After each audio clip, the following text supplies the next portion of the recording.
Every single day, at least 17 times, the foundational prayer of mainstream Islam asks God to save them from the path of Christians. Meanwhile, our politicians and media sell us a story of harmonious alliance. They call it the inclusive path, the fair go for a modern Australia. But they won't show you the fine print. They won't tell you that this prayer, the Fatiha, identifies Christians as those who have gone astray. This isn't a fringe interpretation. This is mainstream Islamic teaching. What you're hearing is not just a theological disagreement. It's the first exhibit in a fundamental incompatibility with enormous consequences for this country. In this video, we are going to conduct the Incompatibility Audit.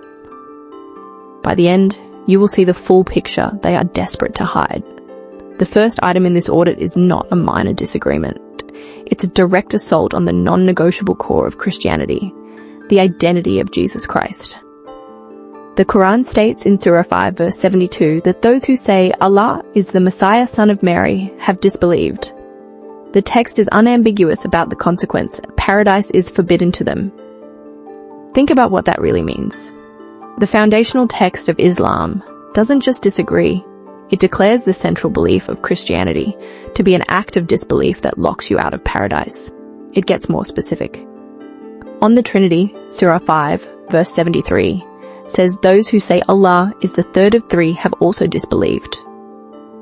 Surah 4 verse 171 goes further. It's a command telling Christians not to say three at all, and that it is better for them to stop. This isn't an invitation to dialogue. It's a demand for a theological downgrade, reducing Jesus to a mere messenger. But it only gets worse when you look at the numbers.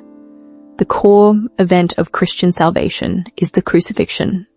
The Quran, in Surah 4, verse 157, makes a stunning historical claim.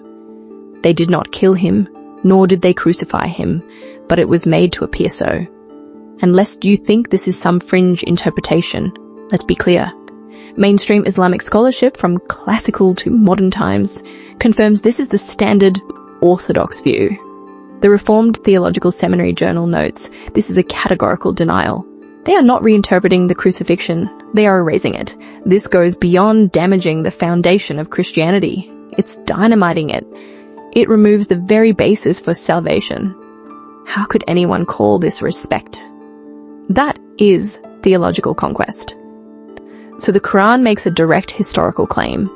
The crucifixion, an event witnessed and documented, simply didn't happen. It asks Christians to abandon 2,000 years of history and theology based on this one verse. But this raises an unavoidable question for any serious audit. When a document makes such a monumental claim contradicting all other historical records, you have to ask, how accurate is the document itself?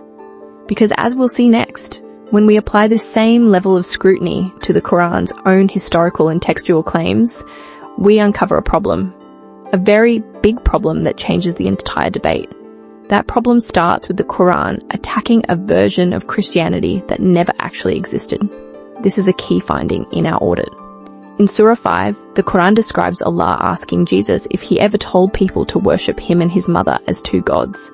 But no Christian community, then or now, has ever held this belief. The text is not engaging with the actual faith. It's attacking a straw man, a heresy that was never doctrine. This is not a disagreement. It's a fundamental misunderstanding of the very thing it seeks to replace. But the errors go deeper. They become historical. In Surah 19, Mary, the mother of Jesus, is called the sister of Aaron. Aaron was the brother of Moses. He lived over 1,000 years before Mary was born. This isn't a minor detail.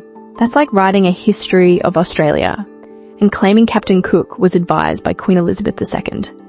It's a timeline error so massive, it invalidates the author's credibility on the subject.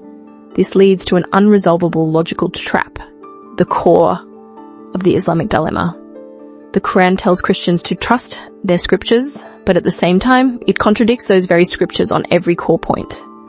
Think about what that really means. If the Bible is true, then the Quran, by contradicting it, is false. But if the Bible was already false and corrupted, then the Quran is careless and confused for telling Christians to refer to it and for getting basic history so profoundly wrong. And I know what you might be thinking. Ancient texts, historical errors. What does this have to do with my mortgage, my family, my life in Australia today? Everything. Because this pattern, attacking a straw man, rewriting the record to suit a narrative, is not just an ancient problem in a text.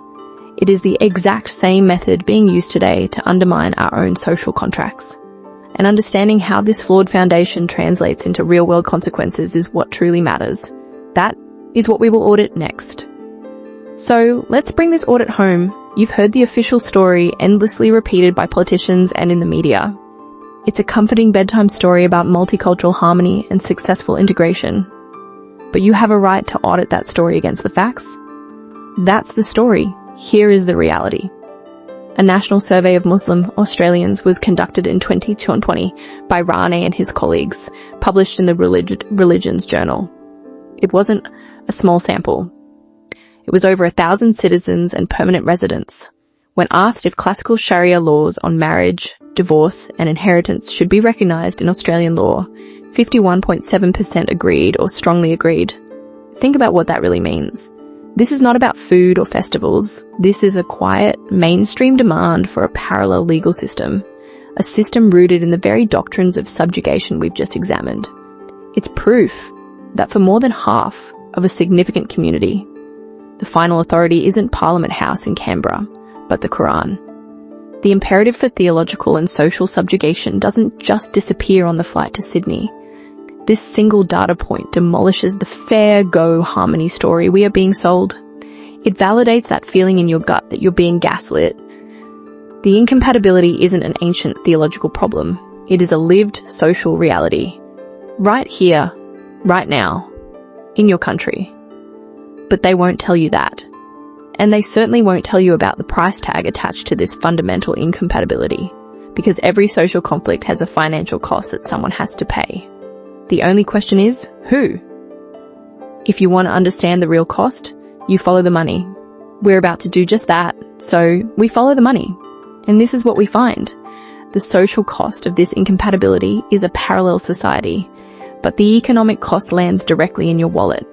This is the part of the audit the politicians and media will never ever discuss. The logic is simple, and it's brutal. The theological incompatibility we proved leads to social separation. That separation leads to lower economic integration, and that leads to a massive fiscal cost that lands squarely on you. Think about it. When communities don't fully integrate, when their doctrines demand social separation, they don't fully participate in the workforce. The Australian Bureau of Statistics data shows the result. Over half of working-age Muslims were not in employment, 51%. When that happens, and they rely more heavily on welfare and state services. And who pays for that? You do. Here is the number they hope you never see. The Australian Treasury's own modelling, it's called the Fiona model, reveals the lifetime fiscal cost for humanitarian migrants, a cohort largely from Muslim-majority countries. The cost is approximately $400,000 per person. Let that sink in. $400,000. That is the hidden price tag of ignoring the incompatibility we just proved. It's the hidden tax of forced harmony. It's a direct wealth transfer from your family, from your mortgage payments, from your kids' future, to subsidize the very communities whose foundational texts reject our core values. The media and politicians will never connect those dots for you, between theology and your tax bill. In what other ways have you sensed the official story about harmony doesn't match the reality you see on the ground? Share your observations below. But even this $400,000 hidden tax on your family is not the end game. It's just a symptom. The goal of the system we've audited isn't partnership. It's not integration. It's not coexistence. The foundational texts are clear, and they use a very different word: subjugation. So what does this subjugation actually look like? It's not a vague threat. It is a precise 3-stage sequence prescribed by the foundational texts themselves. It is the final, non-negotiable part of our incompatibility audit. Stage 1, social separation. Before any other action, the system requires a wall to be built between people. The Quran, in Surah 5, verse 51, and explicitly instructs Muslims not to take Jews and Christians as allies. It starts with creating an us and a them, not as partners in society, but as separate, unequal groups. Stage 2. Legal subjugation. Once separation is established, the law is used as a weapon. For Christians and Jews who refuse to convert, Surah 9, verse 29 gives a direct command: fight the people of the book until they pay the jizya while subdued. Think about what that really means. It's not just a tax, it's a tribute paid in a state of humiliation, a constant reminder of second-class status. And if you think that's just an ancient rule, here is the data from today. The Open Doors 2026 World Watch List finds that in the top 10 worst countries for Christian persecution, the majority are Muslim majority nations where this doctrine drives policy. Pew Research confirms it. Christians are the most harassed religious group globally, with restrictions peaking in these exact regions. The text creates the reality. Stage 3. Eschatological erasure. This is the end game. It's what happens when all other options run out. According to the canonical hadith of Sahih al-Bukhari, their version of Jesus will return to earth. But he won't be coming to save. He will come to, and I quote, break the cross, kill the pigs, and abolish the jizya tax. Breaking the cross means the end of Christianity. Abolishing the tax means the option to pay for your survival is gone. There is only one choice left: submit or be erased. This isn't a theological debate. This is a political program. Don't take my word for it. Listen to Ayaan Hirsi Ali, an ex-Muslim who escaped this system. She has the authority of experience. Her words are a final warning. Islam is part religion and part a political military doctrine. The part that is a political doctrine contains a worldview, a system of laws, and a moral code that is totally incompatible with our constitution, our laws, and our way of life. Ayaan Hirsi Ali's words leave no room for doubt. They confirm the final results of our own investigation. We have completed our incompatibility audit. Let's state the verdict. First, we asked why this matters. We found the answer in the daily, systemic rejection of your identity, hidden in plain sight. Then, we audited what the incompatibility is, a theological conquest of Christianity's core tenets. We saw how it impacts us directly, in our society and on your family's tax bill. And finally, we looked at what if we ignore it? A future of prescribed subjugation detailed in their own foundational texts. The conclusion is clear. The harmonious alliance is a lie. It's a dangerous lie, engineered to make you complacent while your family's cultural and financial future is quietly dismantled. You are not crazy for sensing that the official story doesn't add up. Your instincts are correct. The numbers don't lie, but the headlines do. The purpose of this audit was not to generate hatred. It was to arm you with intellectual vigilance, because recognizing an irreconcilable difference is not bigotry. It's the necessary first step to defending your values, your family, and your future. If this audit has armed you with the clarity you've been searching for, then like this video to spread the signal, subscribe for more analysis that respects your intelligence, and share it with one other person who needs to see the receipts.